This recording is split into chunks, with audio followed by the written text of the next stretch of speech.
This is a private dock, and you are trespassing. Open this door, Remy! We are going to stick to the rules and procedures. I became the most hated man in Lakeside Estates. The same morning, I became its most powerful. I was fishing with my daughter, finally breathing after a year of grief, when a woman in designer sneakers stormed over and slapped us with a $500 fine for illegal fishing. She smiled like she owned the sky. What she didn't know, I control $4 million, a stubborn streak carved by loss, and a lawyer's knack for turning petty rules into boomerangs. Stay tuned. By the end, you'll watch a neighborhood bully get exposed, humiliated, and legally neutered, all without raising my voice or breaking a single law. If you're hiding from your HOA on the toilet, drop your city below. This is the blueprint for sweet, quiet revenge. My name is Remy Thorncraft-Toft, and 2 months before the fine, I thought I'd finally outrun the noise. 15 years in venture capital, a few startup exits, a quiet early retirement at 42. Then, cancer took Rachel, and money felt like useless metal. Our daughter, Solène, stopped speaking for weeks at a time, except when we drove to water. Fishing became the only space where her shoulders dropped, and the air got easier. So I bought a house with a view of a calm 6-acre lake, new start, good schools, a community brochure with glossy smiles. The realtor said there was an HOA, but nothing dramatic. She paused before adding, "The president is very dedicated to property values, and I should have heard the warning in that single, careful word." We met the dedication on a quiet Saturday in April, when Solon landed a second bluegill and finally laughed. A real laugh that hit me like sunlight. Then a voice cut the morning in half. "Excuse me, what exactly do you think you're doing?" The woman introduced herself as Karen Wellington, HOA president, tablet raised like a badge. "Fishing is prohibited. This is a $500 violation." Her smile said, "We were lucky she didn't triple it." I explained we'd been told fishing was allowed, we practice catch and release, and we keep the dock clean. She rotated her screen toward us, an amendment dated last month. "Ignorance is not a defense," she said, eyes flicking across our tackle box like it smelled. Solon stared at the water, blinking hard. I swallowed what I wanted to say and told Karen to email the rule. We packed up, walked home in silence, and I checked spam, junk, everything, no notice. That night, through our window, I watched Karen host a lakeside party with wine and speakers thumping bass. So it wasn't the lake, it was control. I still gave the benefit of the doubt and read the governing docs. The lake was listed as common property for all residents. No absolute control clause, only reasonable regulations. Reasonable isn't a $500 fine for a dad teaching his kid to breathe again. That's when anger started to focus. And focus is the part people underestimate. The next morning, I met Merrick Henderson, a retired attorney walking a terrier with a serious underbite. When I mentioned Karen, he sighed like a man who's had the same conversation too many times. "She runs this place like a hobby dictatorship," he said. "Most folks just pay and shut up." He invited me for coffee, opened a binder thick with letters and emails, and walked me through years of violations that looked more like revenue tactics than community care. Faded shutters fined, garden boxes denied, playhouses out of harmony with the street. He pointed to a page with a sticky note. Board reinterpreted lake rules after private complaints. Private, as in certain patios with a view and a friend on the board. I'm not a crusader. I'm a builder who understands incentives and paper. I started with the basic question: who actually owns the lake and the land under it? County records showed the lake parcel deeded to the association. Yes, the dam, ramp, and shoreline easements were another story. They tied back to the original developer's declaration and something else hidden in plain sight: a 20-year declarant control clause, the developer's veto over changes to common amenities and boundary lines until the clause expired or transferred. Then I saw the bankruptcy filing. The developer had folded 8 years ago, and the debt paper had been sold. The trail ended at a quiet holding company with a name I recognized from an old deal flow spreadsheet. I called a title company I trust and paid for a full chain of title exam. 2 days later, the answer landed in my inbox like a key hitting a table. The declarant rights had been purchased at auction by that holding company during the bankruptcy scrum, then sold on to a private buyer who kept fees paid and their head down. The buyer's signature block used a registered agent I've used before. It took 4 calls and a wire to acquire the rights legally and cleanly. That's the part Karen never imagined. While she was counting fines, I was buying the steering wheel of the Covenant engine she thought she drove. No shouting, just paper. I didn't tell anyone, not yet. Instead, I walked the lake at sunrise and watched who used it. Kids with paper boats, a couple reading on the gazebo steps, a marathon walker who waved every lap. The only time I saw conflicts were when Karen's friends hosted private noisy gatherings that somehow never earned a single citation. So I opened my laptop and built a dataset. Every violation issued in the last 2 years, scraped from emails neighbors forwarded to Merrick. I categorized by type, timestamp, recipient, and board member proximity. The pattern was loud, selective enforcement, targeting homes not in the circle. You don't need a courtroom to read a graph. Then I found the missing piece. The HOA email server, archived to a budget host, and cached pages of old board posts still existed if you knew what to search. In a buried thread, Karen bragged about amending the fishing rule after feedback from premium lakefront owners, then joked about discouraging bait buckets and trucker coolers. There it was: motive, attitude, and process. I saved screenshots, headers, and hashes. And because I've learned not to be sloppy with fights that matter, I set up clean storage, legal holds, and a simple plan: expose, reform, rebuild, trust, with receipts.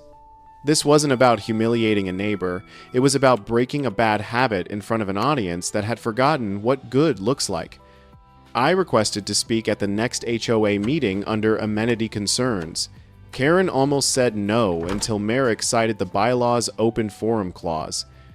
The night of the meeting, I brought 3 things: a calm voice, a short stack of packets, and the legal assignment of declarant rights.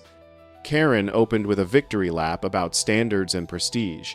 I waited, raised my hand, and started with the only line that mattered. I'm not here to fight about a fish. I'm here to talk about fairness and the law. I handed out Packet's map of the lake parcel, the governing dock clause on reasonable regulation, screenshots of Karen's posts, a spreadsheet of violations, and the notarized assignment of declarant rights. I kept my tone human. My kid is grieving. Fishing helps. We didn't get your email because it wasn't sent. Your own host shows 0 delivery to our address. Even if it had been, you can't make a luxury rule for your friends and a punishment rule for everyone else. The room held its breath. The treasurer flipped to the assignment page and blinked.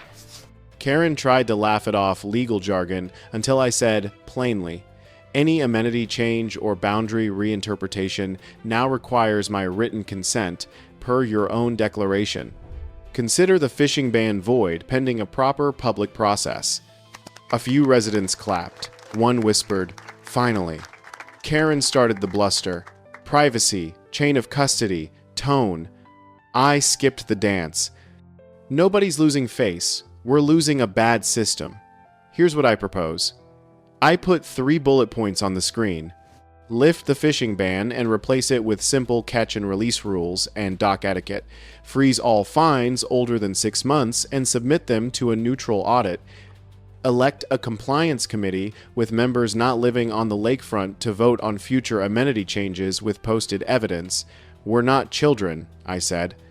We don't need babysitters. We need clarity and consistency. YouTube fam, quick check if your HOA runs like a vending machine for fines. Type audit in the comments so other folks know they're not alone. Back in the room, I added one more piece, a startup trick applied to suburbia. I'm funding a lakeside microgrant pool, $50,000 to start, I said. for ramps, benches, shade trees, and dock safety upgrades. Residents propose. The committee votes. The board posts receipts. Gasps shifted to smiles. It's hard to paint a man as the villain while he's paying for your grandma's lake bench and your neighbor's fishing line disposal tubes. Sometimes the fastest way to diffuse petty power is to make generosity the bigger story. Karen still tried to swing, accusing me of buying influence. I shrugged. No, I'm buying transparency and giving it away. Then I did the thing she never expected. I turned to Solon in the back row and asked her to describe catch and release to the room. She explained barbless hooks, wet hands, quick release, clean docks. Her voice didn't shake. When she finished, a lakefront owner stood and said, "I don't even fish, but that sounded like respect." The vote to suspend the ban passed with a clear majority on the spot, subject to the declarant sign-off I'd already prepared and signed. The next week, I exercised the rights no one in the room had known existed and filed a formal declarant consent order, the fishing ban revoked, new simple rules posted, selective enforcement barred, audit launched. I asked a third-party firm to review fines for patterns and refund where bias showed. I also negotiated with the board to strip the president's unilateral citation power. Karen kept the title but lost the gavel where it counts. She wasn't happy. She called me names on Nextdoor. I didn't bite. You don't wrestle in the mud when you can re-pour the concrete. Then I used the 4 million reasons I mentioned. I bought and donated 2 lake cameras aimed only at the dock and gazebo to prove compliance and safety. I hired a water quality lab for quarterly testing and published the results. I financed a pilot program that exchanged old treble hooks for barbless sets at cost. I funded a Saturday class where a retired ranger taught kids knot tying and fish handling, and I made Karen's friends an offer: host your parties, but sign the schedule like everyone else, and agree to decibel caps after 9 p.m. Fairness is a hard thing to argue against when it makes life better for everyone. Merrick helped me draft an amendment that did what the old paperwork never did: define reasonable regulation with actual thresholds, timelines, and proof standards. If the board wants to restrict an amenity now, it needs logs, noise reports, or safety data, not premium owner preference. The declarant consent sunset date stays, and when it expires, the rules stay clean because the process is clean. The audit finished with numbers that told the story we already knew. Refund checks went out. People who'd hidden from the board started showing up to volunteer days. The lake got quieter, not because it was empty, but because it was calmer. Karen tried one last stunt, emailed a clarification that fishing would be limited to weekdays. I didn't reply to her. I replied to the community with a signed declarant veto citing the new standards. No fight. No thread. Just a page posted on the website that said, "We do things in the open now." A few weeks later, she resigned to focus on family. Several board members stayed, apologized in plain language, and kept working. I supported them because punishment wasn't the point. Balance was. The day the first refund checks arrived, Solène and I went back to the dock. We tied on a single barbless hook and sat in the white light of early morning. An older couple waved from a bench with a new donated by Merrick and Anna Henderson plaque. A kid practiced casting from the grass with a rubber plug.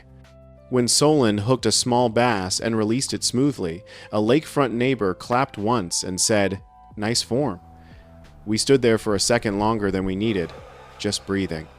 That's when I realized I wasn't the most hated man in Lakeside Estates anymore.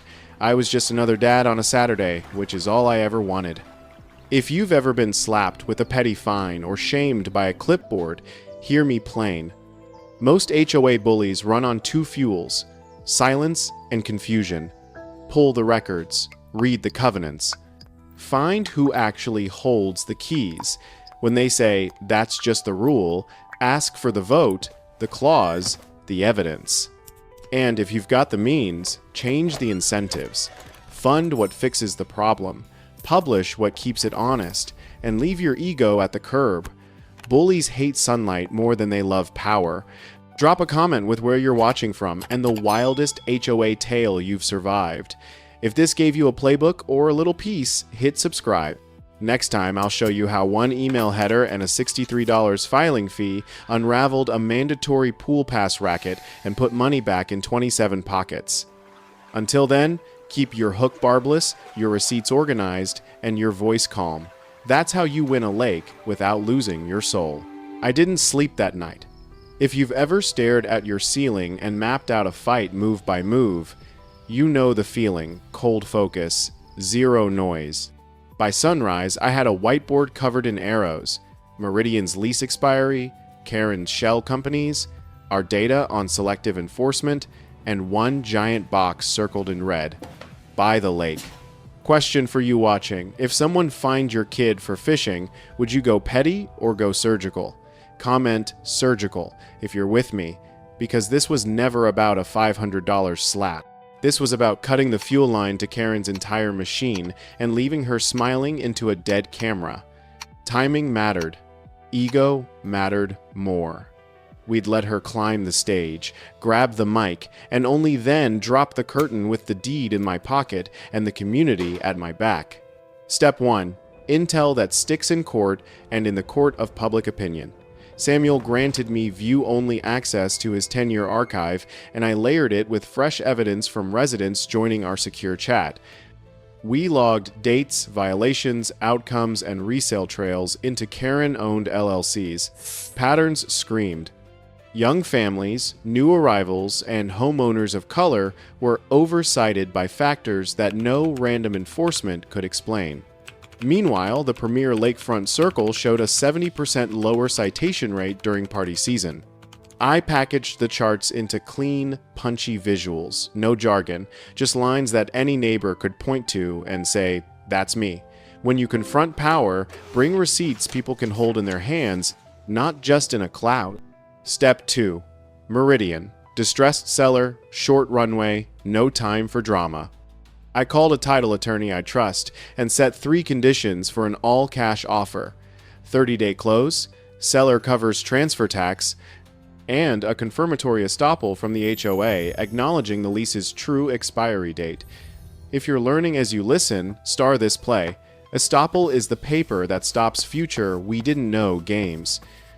I also drafted a community covenant to run with the lake deed: perpetual public use for Lakeside Estates residents, catch and release fishing allowed, no future HOA can ban access without a supermajority, and third-party environmental study. The point wasn't to own and punish, it was to own and protect forever. We couldn't just win on paper, we had to win hearts. Merrick hosted porch meets that felt like 12-step meetings for HOA survivors. People cried. People apologized to each other for staying quiet. A nurse described being cited for a patio umbrella color the same week she was working nights in the ICU. A dad whispered how his son stopped biking after Karen scolded him in front of friends for a no helmet within driveway perimeter rule she invented that morning. These were not stories about lawns. They were stories about dignity. I promised them 2 things on record.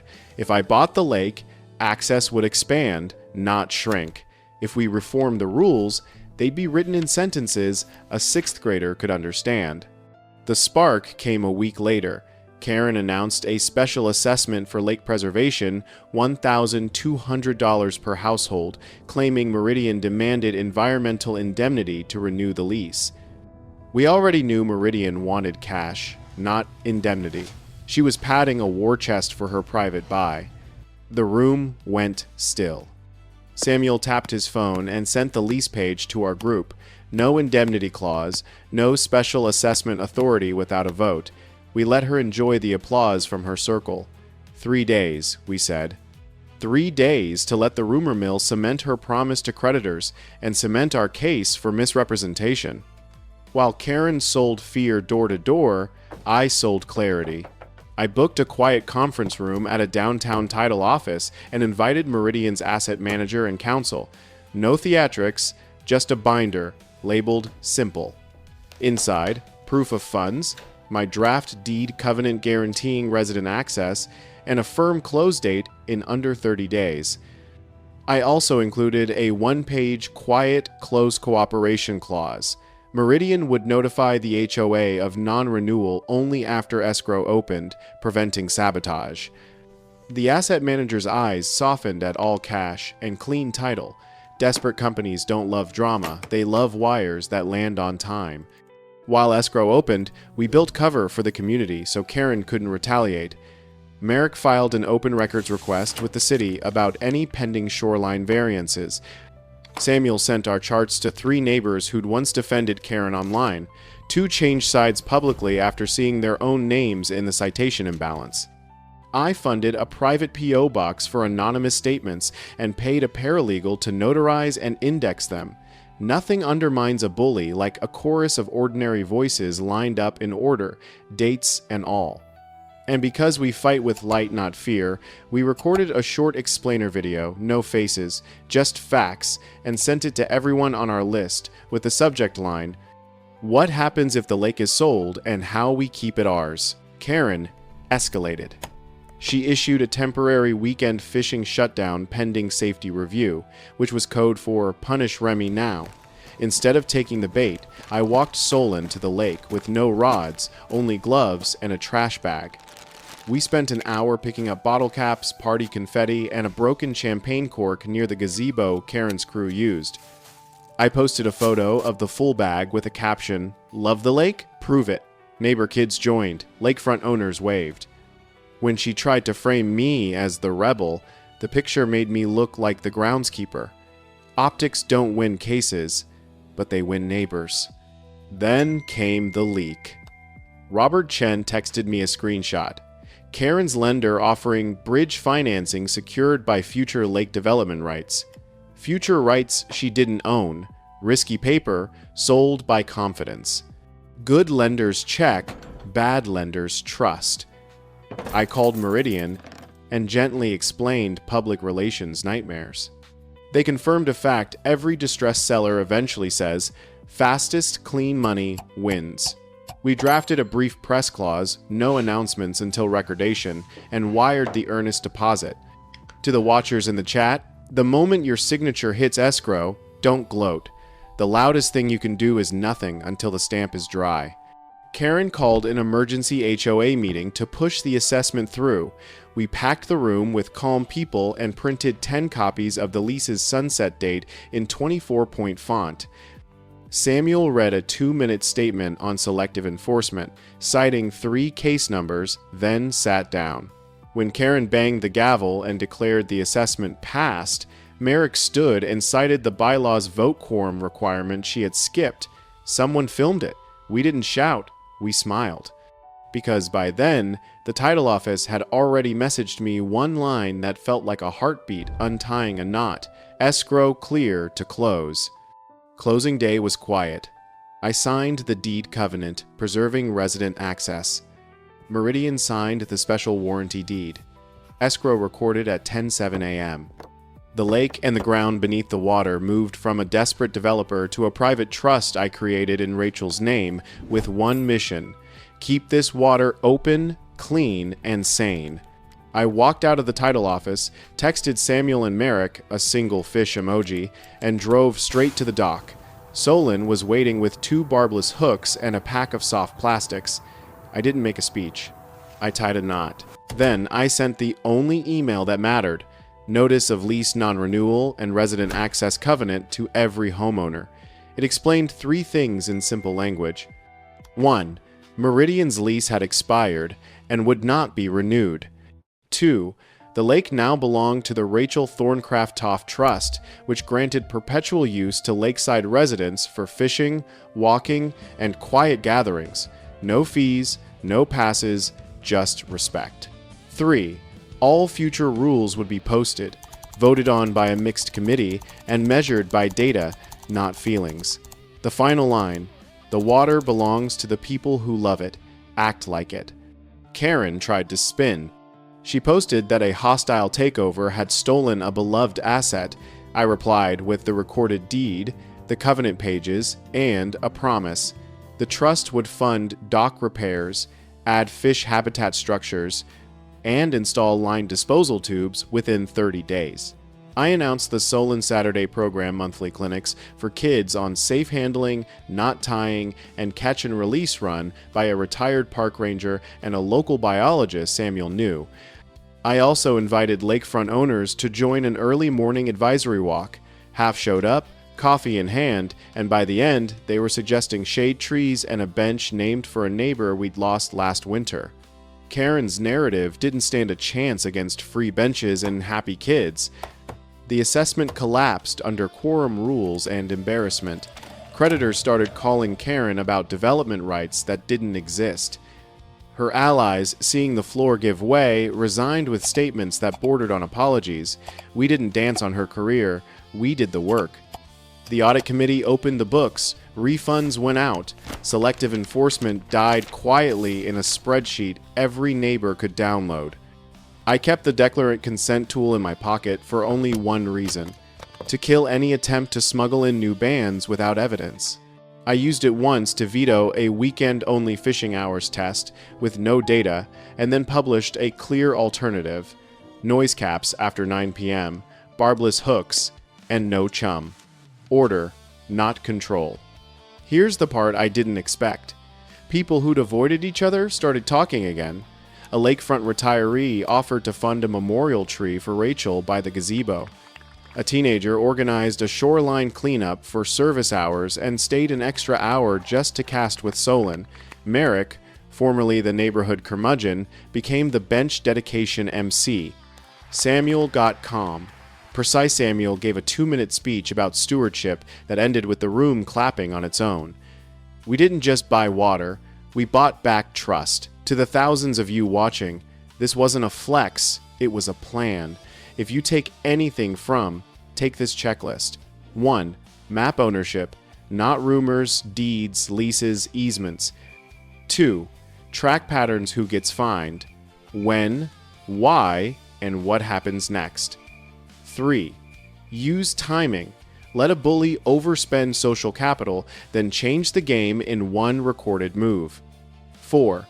Anchor with covenants that outlive you. Write protection into the deed, so the next board can't rewrite kindness into control. 5. Lead with proof and generosity: refunds, benches, classes.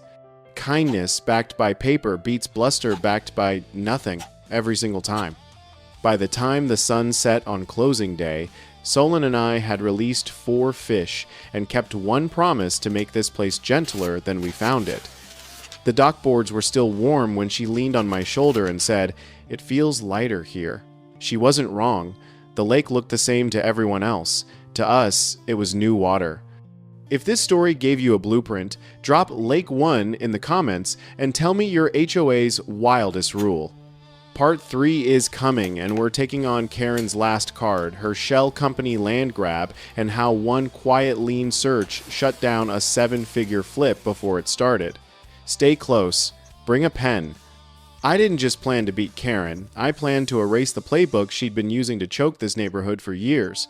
If you've ever been fined for breathing too loud by someone with a clipboard and a fake smile, lean in, because this is the part where the troublemaker dad with a fishing rod calmly buys the one asset her entire fiefdom depends on and turns the lights on in the room. Quick roll call in the comments. Where are you watching from, and what's the pettiest HOA rule you've seen? Keep it clean. Keep it real, because what happens next is the field guide to ending a petty empire without raising your voice or wasting a single tear. We moved like smoke. On the surface, we were just disgruntled residents comparing notes. Behind the scenes, Robert quietly set up a meeting downtown with Tom Branson, the Meridian exec desperate to unload the lake. Tom walked in with the look of a man already negotiating against the clock. "We gave Wellington Properties 60 days, he said, "but if someone brings cash and a clean close, we listen." That was my opening. $350,000, all cash, 7 days. I watched his eyebrows climb. Karen was offering $300 Kelvins over 18 months with duct tape financing and borrowed bravado. "She won't take this lying down," he warned. "I'm counting on it," I said. and slid the term sheet across the table like a quiet thunderclap. While escrow spun up under Thorncraft Holdings LLC, Karen's machine did exactly what bullies do when they smell defiance. It tried to smother oxygen. I racked up new violations like trading cards, mailbox height, mulch color, unauthorized taupe, and the classic bike in driveway for 9 minutes. Appeals vanished into an inbox that only opened for her friends. Neighbors in our coalition were suddenly targets too. Maria's lawn measured to the quarter inch. James's 15-year bird feeder declared a threat to visual harmony. Diana dinged for a recycling bin 6 inches off the sacred line. Instead of scaring people, the noise drove them to us. By week 3, nearly a third of the neighborhood was quietly in our group chat. The louder Karen pressed, the faster her credibility cracked. Solon came home in tears after a classmate said we were wrecking property values. That was the moment my patience fused into purpose. I opened the governing docs again and found Karen's fatal math error.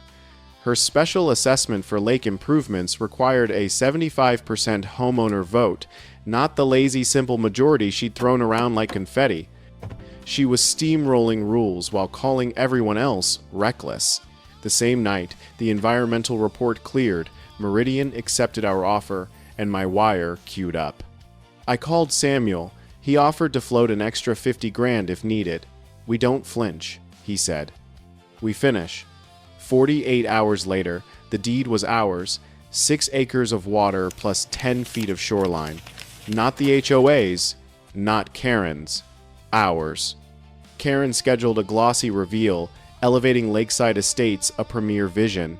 Renderings showed a private lounge chewing 20% of the lake and scrubbing out the best fishing spots.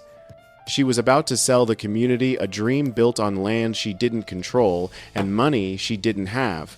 We said nothing. Sometimes the strongest move is to let the spotlight warm your opponent until the truth shows through their makeup. Meanwhile, I filed the paperwork to terminate the expiring recreational use agreement early for neglect algae blooms, fertilizer runoff, zero water testing on record. If you're going to waive environmental concerns, you'd better have performed even one environmental task. Karen hadn't. Then came the party catered. Exclusive and loud enough to chase bass to the deep end. Original homeowners only.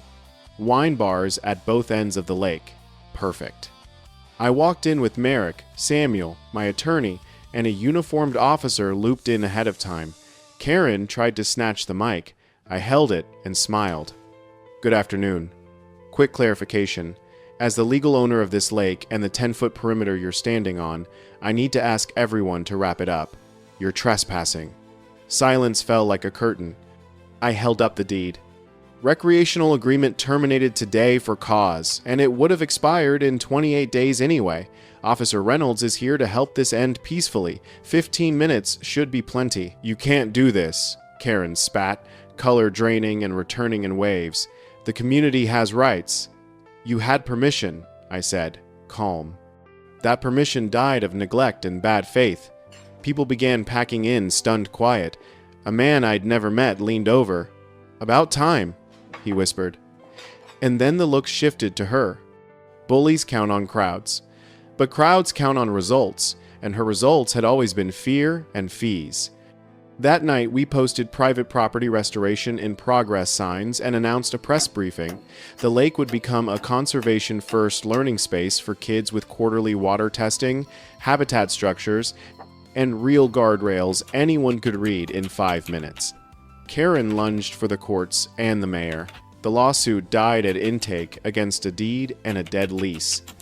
The mayor's cousin inspected my deck. I posted permits from the prior owner and invited 3 neighbors to watch the reinspection. Sunlight fixes the mold fast. Then she tried to smear the water as polluted. We published lab results. Phosphates up from years of over-fertilized lawns. Nitrates higher near party coves. Not panic, just data and a plan. I announced Solon Saturday, free monthly clinics for kids on fish handling, knots, and lake care led by a retired ranger. If your narrative is reckless dad, nothing ruins it like an organized, gentle class with sign-in sheets and smiling grandparents. Inside the HOA, fault lines opened. Sapphira Duskland, soft-spoken, steady, finally stood up and named the favoritism. $80 Kelvins to the North Park that served 10 of Karen's friends, denied playground repairs used by dozens. Her voice shook, then didn't. Others followed. The board voted to audit 5 years of spending. Karen responded with the only tool she knows: threats. She hinted about Sapphira's shop lease at a public meeting. Phones came out. People record everything now. The clip hit our chat within minutes. We filed it in the intimidation folder with timestamps. When fear stops working, truth gets very loud very quickly. I decided not to fight petty with petty. I fought petty with structure. We launched a 3-step plan. 1. Independent financial audit with results posted online. Compliance amnesty freeze, old fines, and re-review for bias. 3. A rewritten rule set in plain English, with evidence thresholds for any restriction. No more because we said so. Meanwhile, I added 1 spicy rule to my personal program: free fishing passes for every kid in Lakeside, except those of sitting HOA leaders until they resigned. Was it a little sharp? Absolutely. Did it work? Within a week, 3 board members reconsidered their availability and stepped down. Their children were on the dock by Saturday morning, laughing with Solon and untangling lines. Karen, cornered, made 2 last plays, the kind that end careers.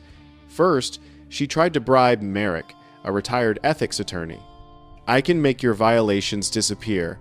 Help me scare Remy into selling the lake," she said on a recording that now lives in 3 encrypted drives and, more importantly, in the cloud. Second, she snuck to the shoreline at night with 2 loyalists. Our cameras caught the pour something from a small bottle into the water where kids fish. We called the police before sunrise, handed over the footage, and waited on the porch with coffee. Trespass. Attempted contamination. You can't spin that in a newsletter. Investigators started pulling thread Karen's selective enforcement, Shell LLC purchases, renovate and flip patterns after targeted fines. The finance audit found pet projects and missing documentation. Meanwhile, I did the thing she never imagined. Using Samuel's banker Rolodex and my own capital, I quietly bought a basket of mortgage notes in Lakeside, distressed, transferable, perfectly legal, including Karen's. And then I invited the neighborhood, minus current HOA leadership, to my living room. "I'm transferring the lake to a community trust," I said, "with 3 conditions. New transparent elections with term limits, a rules rewrite for fairness, and a rotating ethics committee independent of the board." Mouths fell open when I added the second piece. "I've acquired the notes on nearly 20% of homes. I won't foreclose. I won't threaten. I'll refinance at below market rates after we reform." It wasn't a flex. It was leverage turned into relief. People who'd been terrified by Karen's machine saw a path out that didn't require selling their souls or their houses. The vote to replace leadership was nearly unanimous. Karen resigned under a storm of criminal charges and civil suits. Her luxury broker image curdled overnight. The mayor, suddenly camera-shy, announced he wouldn't seek re-election. Funny how that happens when the spotlight swings back. We renamed the water Rachel's Lake in honor of my wife and recorded a deed covenant that keeps it open to residents forever, beyond elections and egos. Sapphira took the helm with an open ledger and a short agenda. Fix what's broken, publish everything, and make the rules boring again. The first community day felt like exhaling kids catching their first fish, neighbors trading recipes, a retired engineer explaining how our new line recycling tubes keep birds safe. I watched Solon teach a little kid the palm wet release and realized the sound I kept hearing wasn't the water, it was a neighborhood remembering how to be kind. 1 year later, Lakeside's governance became a template. Nearby communities adopted our ethics committee model and evidence-based enforcement. We published our bylaws as a free Steal This kit online. I turned down a push to run for mayor and set up a scholarship in Rachel's name for kids who've lost a parent to cancer. That's the work that fills your lungs, not the applause after a takedown. To the HOA warriors watching this, you don't beat a bully by becoming a bigger one.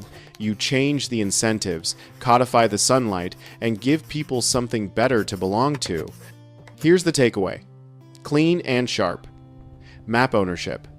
Track patterns. Time your moves. Write protections into deeds so the next board can't undo them in a mood. Audit money. Publish everything. And when you finally have the leverage, spend it on benches, refunds, and kids' classes, not vendettas. If this gave you a blueprint, comment playbook so others know they're not alone. Next up, I'll show you the lien search that collapsed Karen's last shell company flip before it launched, and the $63 filing that saved 3 families from a forced sale. Bring a pen, bring your calm, and bring the one thing bullies can't survive: daylight. Pressure came down like a storm dressed in a suit. Karen pulled strings with Mayor James Wilson, and suddenly, my house was a revolving door for random safety inspections. The mayor didn't swing the hammer himself, he handed it to a building inspector who just happened to be Karen's cousin by marriage. Overnight, my deck was a structural concern, and renovations the previous owner did years ago were suspicious. It was theater, but the kind designed to wear you down. And it worked. Almost. The third time Solon came home crying because classmates were told we didn't belong, I felt the fight drain out of me. Be honest, what would you do if your kid begged you to move? Sell and run, or double down and swing back. Then the phone rang. Meridian's lawyer confirmed the update I'd been praying for. Karen had just been told the lake was sold to an anonymous investor. Her negotiations? Over.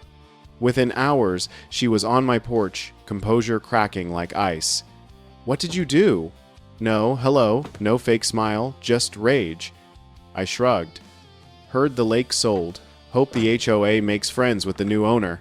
She jabbed a finger at me. We have a binding recreational use agreement. Access can't be changed without HOA approval. I smiled. You should reread the terms.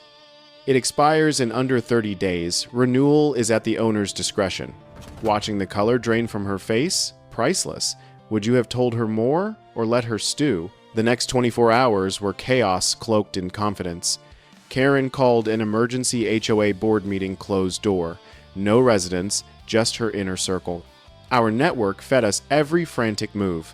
Identify the buyer, pressure City Hall, dangle zoning threats, even whisper eminent domain. Merrick laughed, legally baseless. Meanwhile, I got busy doing what the HOA never did. Stewardship. A water quality expert took samples. A conservation group assessed habitat stress. Years of lawn chemicals had seeded algae surges. Fish were showing stress markers. The HOA had used environmental concerns as a weapon while ignoring the actual environment. I also brought in a security consultant for cameras, access plans, and a clean set of policies. Preparation isn't paranoia, it's a landing strip for the truth. Karen's counterpunch was a show of force, a grand lakeside party for original homeowners, a not-so-subtle way to exclude newer residents and claim the shoreline by presence. Caterers lined the bank, music shook the docks, and wine bars bracketed the water like velvet ropes.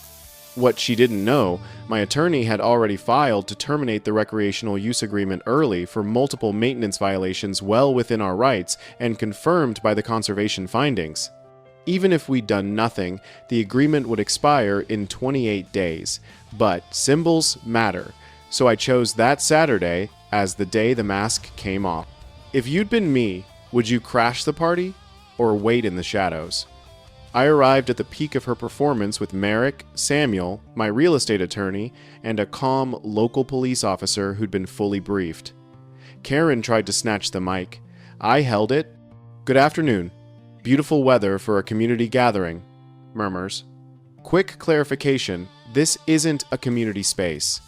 As the legal owner of the lake and the surrounding 10-foot buffer, I need to inform you that you're currently trespassing. You could hear the oxygen leave the crowd. No, "You're lying," Karen snapped. I lifted the deed. Meridian owned it until 3 days ago. I bought it. Effective immediately, the use agreement is terminated. I nodded to the officer. 15 minutes to pack up. Calm voice. Clear eyes. No threats. Just facts. What does panic sound like in a pretty neighborhood? Chairs scraping, whispered curses, a few apologies mouthed across hedges. People packed up with quick staccato movements, glaring at the person who'd invited them into a legal mess. Several paused to shake my hand, voices low. About time. We didn't know.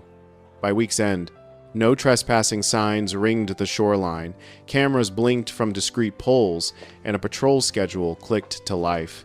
Then I called the press, not for spectacle, but to pivot the narrative. I announced a restoration plan: reduce phosphates and nitrates, restore riparian buffers, protect spawning zones, open educational access for kids.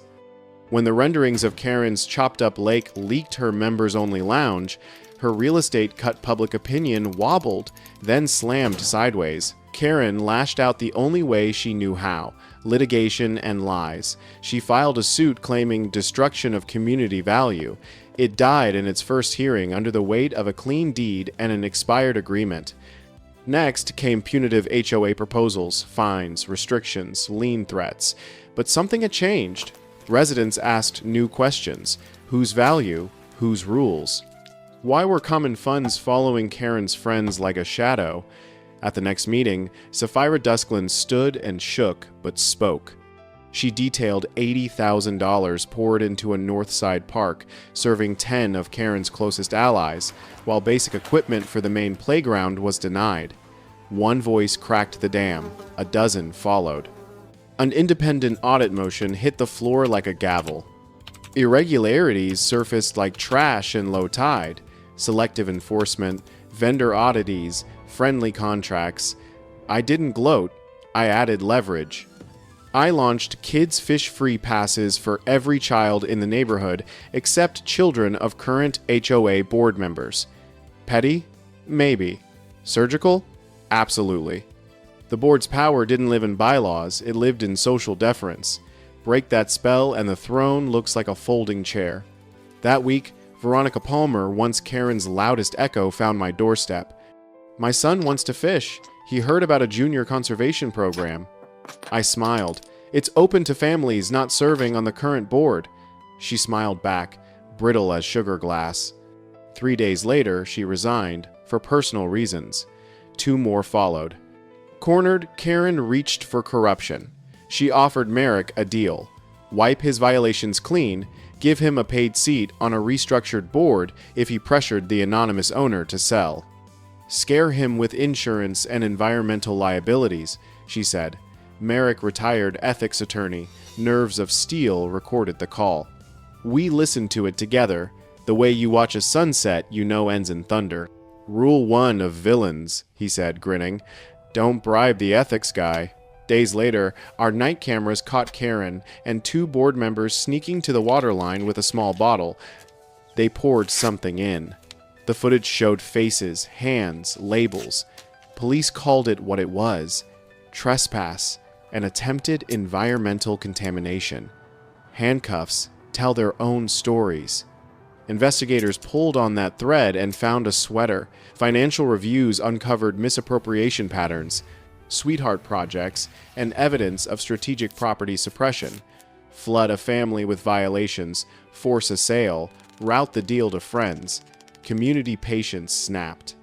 I invited every household except current HOA leadership to my living room. Standing by a map of the lake and a stack of lab reports, I proposed a future.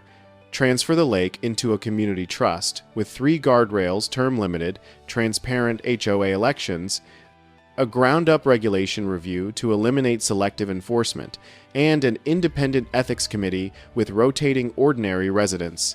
Heads nodded. Then, I dropped the final card even my closest allies hadn't seen. "In the past month," I said, "I quietly purchased several mortgage notes from Lakeside National Bank." Silence, including Karen Wellington's. The room rippled shock, then stillness. I don't intend to foreclose on anyone. No one gets thrown out. In fact, I'll refinance below market once we rebuild a fair system. This isn't revenge. It's leverage to lock in reform. The vote to replace the board wasn't close.